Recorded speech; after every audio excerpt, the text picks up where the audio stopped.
To understand biblical prophecy, you have to strip away the stained glass and look at the raw physical violence that produced it. The year is 735 BC. The kingdom of Judah is facing total annihilation from a combined northern military force known as the Syro-Ephraimite Alliance. This map displays the geography of the threat. The kings of Syria in Damascus and Israel in Samaria are combining their armies, driving south on a direct path to the Judean capital of Jerusalem. The Northern Alliance has a specific political objective: depose Judah's King Ahaz and replace him with a puppet ruler.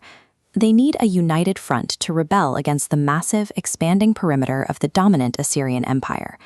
King Ahaz projects an image of religious piety, but he has already made his strategic calculation. He plans to abandon his nation's reliance on the Davidic covenant and purchase military protection directly from Assyria.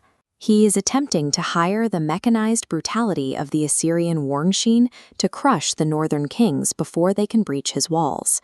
The prophet Isaiah steps into this specific moment.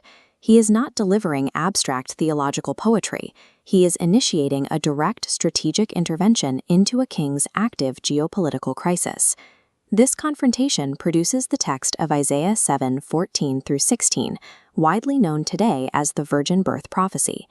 We need to evaluate this text as an ancient historical dataset rather than a modern theological assumption. The standard reading assumes these verses operate on a single continuous timeline, predicting the arrival of a messianic child roughly 700 years in the future. This creates an immediate logical failure. A birth occurring 7 centuries later offers zero political comfort and zero strategic value to a terrified 8th century king who is weeks away from a deadly siege. Conversely, if we force the entire prophecy onto Ahaz's immediate 8th century timeline, the concept of a literal virgin birth collapses entirely, as no such event occurred in antiquity. By rigorously analyzing the raw grammatical data and the explicit chronological timers built into the original Hebrew, the text proves Isaiah is actually delivering 2 parallel signs to 2 completely different audiences simultaneously. First, we have to define the absolute chronological constraint of the crisis. Historical records confirm the Syro-Ephraimite War officially ends between 733 and 732 BC. This chart tracks King Ahaz's available window. He has a maximum of 3 years from Isaiah's warning in 735 BC until the geopolitical landscape hits a hard stop in 732 BC. Isaiah provides a specific developmental milestone for the child in verse 16. The alliance will be destroyed before the boy reaches the age where he knows to reject the wrong and choose the right. In ancient Jewish culture, this threshold of moral reasoning corresponds to roughly 10 to 12 years of age. Plotting the lifespan of a newly conceived infant against the war's timeline, the child is only 3 years old when the conflict ends. 3 years old falls drastically short of the required 10 to 12-year threshold for moral reasoning. The mathematics rule out a newly conceived child acting as the short-term timer for the destruction of the Northern Alliance. The text has to be referencing someone else. To resolve this, we must look at the raw grammar of the original Hebrew manuscript. This typographical layout of verses 13 through 15 reveals the initial target audience. The text explicitly addresses the House of David, utilizing plural pronouns. Isaiah isn't speaking to Ahaz individually here. He addresses the entire royal dynasty, outlining a long-term promise for their lineage. Verse 16 abruptly pivots. The grammar shifts to the singular pronoun, pointing directly at Ahaz, opening with the Hebrew conjunction ki. This conjunction acts as a hard boundary, signaling a shift in subject away from the future Emmanuel and away from the broad Davidic line. Verse 16 is directed squarely at King Ahaz alone. It initiates a highly specific short-term political timer. Treating the text as a single address flattens the data and creates logical errors. Recognizing the grammatical pivot reveals a dual-track framework operating in real time. If Emmanuel is the long-term sign, who is the boy in verse 16 serving as the short-term political timer? A frequently ignored data point sits in Isaiah chapter 7, verse 3. God explicitly commands Isaiah to bring his son, Shir-Yashub, to the confrontation with the king.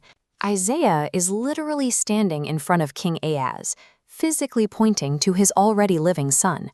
Based on historical tracking, Shir-Jashub is already a young boy in 735 BC, estimated to be between 4 and 7 years old. When the chart is brought back and drops his age into the timeline, the mathematics align.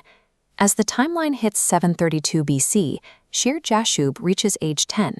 He perfectly matches the moral reasoning threshold at the exact moment the Northern Alliance is destroyed. Corroborating textual evidence proves this was standard operating procedure for the prophet. In chapter 8, Isaiah uses his second son, Maher-shalal-Hashbaz, to perform an identical, short-term function. The text provides his specific timer. Before the infant can speak the words mama or dada, the Northern Alliance will be crushed. Isaiah systematically utilized the physical, biological development of his own living children as literal ticking clocks to prove God's immediate sovereignty to an anxious king.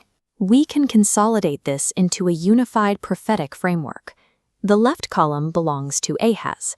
This short-term track uses Shir-Jashub's age to guarantee deliverance by 732 BC. The right column belongs to the house of David. The Emmanuel figure is a promise bypassing Ahaz entirely. Verse 15 details the environmental conditions for the long-term Emmanuel sign, a diet of curds and honey. In ancient Near Eastern prophetic literature, curds and honey do not indicate luxury. They point to an environment of severe agricultural desolation and foreign oppression. When occupying empires burn the farmlands, survivors must forage from wild herds and wild bees. The Emmanuel sign requires a time frame where Judah exists under crushing imperial subjugation, extending far beyond the scope of the 8th century Assyrian crisis. To find the conditions mandated by the prophecy, the timeline must move forward to an era of deep systemic oppression over David's house. Those exact conditions arrive in the 1st century. Israel exists under the suffocating grip of the Roman Empire, perfectly matching the required environment of subjugation. Isaiah chapter 9 expands the profile of this future Emmanuel, establishing the child's exact identity. King Ahaz failed his test of faith under pressure. The promised Emmanuel arrives in stark contrast, described as the wonderful counselor and the mighty God, who will inherit an eternal throne. The dual timeline in chapter 7 functions as a precisely engineered bridge. Isaiah used the immediate geopolitical survival of 732 BC as undeniable proof. If God delivered on the exact timing of the short-term clock, he would ultimately deliver on his permanent cosmic guarantee through Jesus Christ.